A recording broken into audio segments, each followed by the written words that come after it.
Said roller coaster ride in temperatures. Wednesday we'll see a high of 70 degrees and nothing but sunshine. But as we go into Thursday, we're going to have that stationary front start to work its way towards our area, and we will see only a high of 60 degrees. But by Friday and Saturday, we're going to start to see showers move into the area. We'll see a high of 65 Friday and showers here and there, but they're going to be isolated. But by Saturday, we're going to see more intensity in terms of showers with a high of 68. So our temperatures are going to start to rebound. As I said, we're going to take that roller coaster ride, but we're not going to see snow.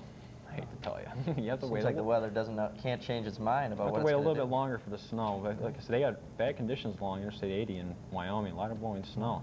People in Wyoming must be happy about the ski season, though. Well, early ski season. If you like to ski and you're stuck in the Midwest, that's where you got to go if you want to ski. You got to go way out to Wyoming because we're not going to see it until we usually do around December, January. But that's good. They're getting nailed. It's mostly in mountainous areas, so. Good. October 7th and 8th marks the National Debate Tournament at Western Illinois University. WWIR's Diane Engel has more details. During the 1994-95 academic year, Western Illinois University will host both the inaugural and the year-end national tournaments for the newly formed National Education Debate Association. Western Illinois University's debate team won first place in the Governor's Cup. Coach of the Western's debate team, Jerry Banica, explains the technique in pursuing the winning title.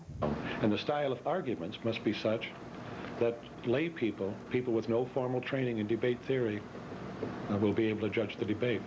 Students receive several benefits from being on the debate team. Debaters have two qualities that will assure them success in life in whatever they do. One, they're not afraid of risking failure, and debaters do that round after round after round. And two, if they go to a tournament and do not do well, they do not quit. They come back determined to work harder. Western's debate team took first place in the Governor's Cup last year. This year they are going to defend their title in the national debates, which will be held in Morgan Hall, October 7th and 8th. Everyone is encouraged to attend. The subject of the debate, resolve that Congress is unaccountable to American citizens. This is Diana Engel reporting for WWIR News. In India, authorities tried to calm the panic over the outbreak of the deadly pneumonic plague. Neighboring Bangladesh and Pakistan have reported the first suspected cases of the pneumonic plague outside of India. Fear of contamination has reached panic levels in New Delhi, and that's the capital of 11 million people. It's been reported that the number of suspected plague cases rose from just under 3,000 on Saturday to over 4,000 on Sunday. Only about 22 cases have been confirmed. The majority have turned out to be other such diseases as tuberculosis and pneumonia, or even the common cold. The plague has killed at least 58 people in the recent week, including 60 other cases elsewhere.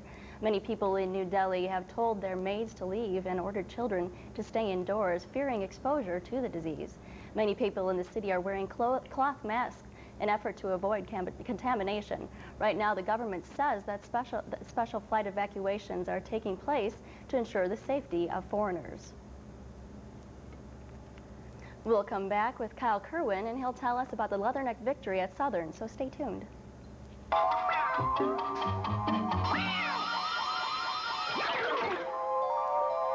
Janine woke up in a cold sweat with one thing echoing through her brain. Who was this guy in her bathroom? Meanwhile, Barry was thinking, whose bathroom am I in?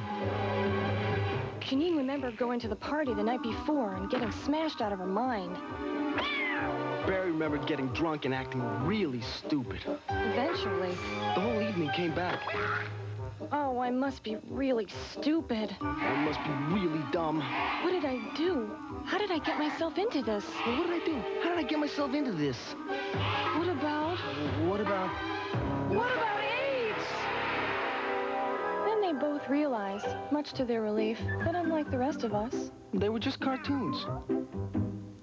Get high. Get stupid. Get AIDS. You told me? Well, Kyle Kerwin's here with us, and it looks like we have lots of sports action going on. Plenty of sports action, Sasha, and we're going to get right to it. It was a good weekend for football in Macomb. If you're a Bomber or Leatherneck fan, The Olympic Conference leading Macomb Bombers hosted Knoxville, and those Fighting Leathernecks traveled to Carbondale for a conference matchup with the SIU Salukis. It would be a close battle for the Leathernecks as we go to the highlights. There we go. Down 7-0 early. Tim Artis breaks a few tackles and almost gets into the end zone before he's brought down at about the SIU 5, but sets up this next play. Kendall McDonald gets the pitch, gets a couple of nice blocks into the end zone. We're all tied at 7. Second half action tied at 14. St. Sauver's pass a little too high. It's picked off by SIU, and the Salukis are back on top 21-14. But the very next drive, Tim Artis right up the gut. We're tied at 21. Would set up this. The freshman Keith Jones from 22 yards with 6 minutes to go puts the Leathernecks on top, and they win it 24-21. They're now 2-1 in conference play. In Macomb, it was homecoming for the Bombers as they hosted Knoxville. Things got off to a good start early. Casey Wienhoff, the quarterback keeper, into the end zone. 7-0 Bombers. Here, number 44, Trent Teal, would score one of 2 touchdowns on the night, and Macomb had no problem with the Blue Bullets winning 48-14. Wienhoff threw for 2 touchdowns as well. The Bombers are 4-0 in Olympic Conference, 5-1 overall. Sunday afternoon, the Bears hosted defending AFC champion Buffalo Bills. Steve Walsh was replaced by the injured Eric Kramer at quarterback, and the Bears were impressive for the 2nd straight week. To Soldier Field for the highlights. Thurman Thomas did not play, but his replacement, Kenneth Davis, doesn't do a bad job here. 11 yards, finding some nice holes. He gets down, and it sets up a Buffalo field goal. They go on top 3-0. Then Jim Kelly, look at all the protection he gets here. You would think with all this protection, you're in deep trouble. Here, the perfect strike to the wrong team. Darnell Wolford there for the interception. The INT leads to this touchdown pass by Steve Walsh. The play of the day here. He hits Chris Gedney. Look at that catch. One-handed, brings it in. Bears on top. Bills down 10-6. Kelly rebounds. He finds tight end Keith Metzelaars in the end zone. Bills back on top 13-10. The biggest play of the day right here, 4th and goal for the Bears. Steve Walsh would keep it, and he was going to sneak over for the touchdown. And the Bears have now won 2 in a row as they win this one 20-13. Both teams now 3-2 on the season. 2 highlights of the boys in the skins in Washington. Heath Schuler getting his first professional start. Emmitt Smith early on, up the middle, 7-0 Dallas. Schuler would feel the heat all day. Here, feeling pressure scrambles, he just throws this one away. And on the very next play, the handoff to Reggie Brooks is fumbled. Darren Smith recovers it for the Cowboys. Norv is not a happy skin. Emmitt again will score, this time from 7 yards out, 14-0, but he would leave later in the day with a hamstring injury. But they would just bring in Lincoln Coleman, and look at this guy. You're not going to stop him. He just, you go, get in there. He scores, and it is 31-0 at this point. The whole state of Maryland was happy about that. 34-7 Dallas wins. New Orleans over the Giants. Jim Everett threw for 249 yards. Atlanta gets a 3-run homer in the bottom of the 9th to beat the Rams. Miami over Cincinnati. The dad beats the son and gets away with it. That's Don over David. Indianapolis over Seattle. Falk had a nice day. New England behind Matt Barr's last-second field goal wins over Green Bay. Bledsoe with another big day. No, that is not a misprint. Philadelphia pounded the 49ers. 40-8. Randall Cunningham had a nice day. Tampa Bay over Detroit despite a big day from Barry Sanders. Arizona and Buddy Ball get their first win of the season. Look at that, 17-10. And the Browns, 27-7 winners over the Jets. Testaverde had a big day there. And the AP Top 25 poll was just released yesterday, and Florida remains atop the poll with 1,521 points, closely followed by Nebraska. And just a reminder tonight, immediately following our newscast, is Pigskin Preview with head coach Randy Ball, so stay tuned for that. And of course tonight, Sasha, NFL Monday Night Football once again. We have Steelers and the Oilers at 3 Rivers. Steelers 7.5 points favorites, as they well should be, because the Steel Curtain is going to take control tonight. So obviously you're betting for the Steelers. Oh, you have to. You have to take the Steelers tonight. I don't know if I can do that. You're gonna take Houston then. Obviously, I'm going to take got me Houston. last week. I know I Sasha. got you. I had Buffalo. Not this week. It's gonna be the Steelers. All right, thanks, Kyle. Sure.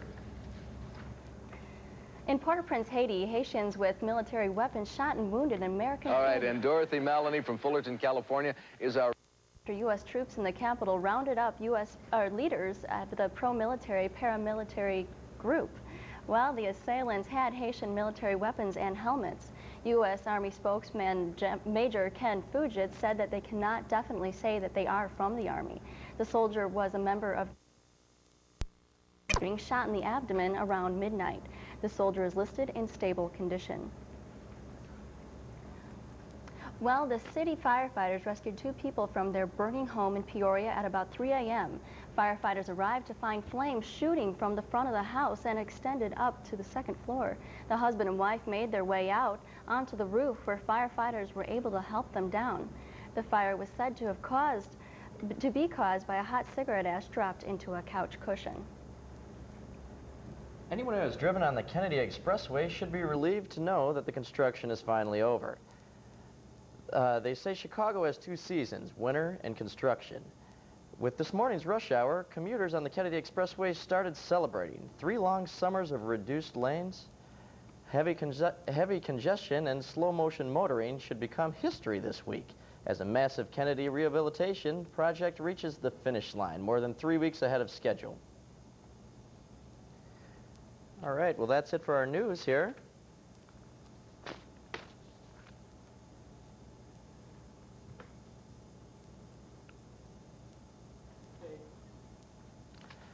Just when you thought it was safe to go back into the bathroom, a Peoria County homeowner is lucky to be alive. After a car crashed into his house on Sunday. Only minutes before the accident, Richard Garcia was in the bathroom where the car crashed through. The driver of the car was a 26-year-old Todd Dubit, pronounced dead at the scene of the accident. Garcia said that the car flew over a wall of railroad ties and an 18-foot driveway and clipped a lamp before it struck his house. Garcia's timing has saved his life. The crash is still under investigation. Have a good night.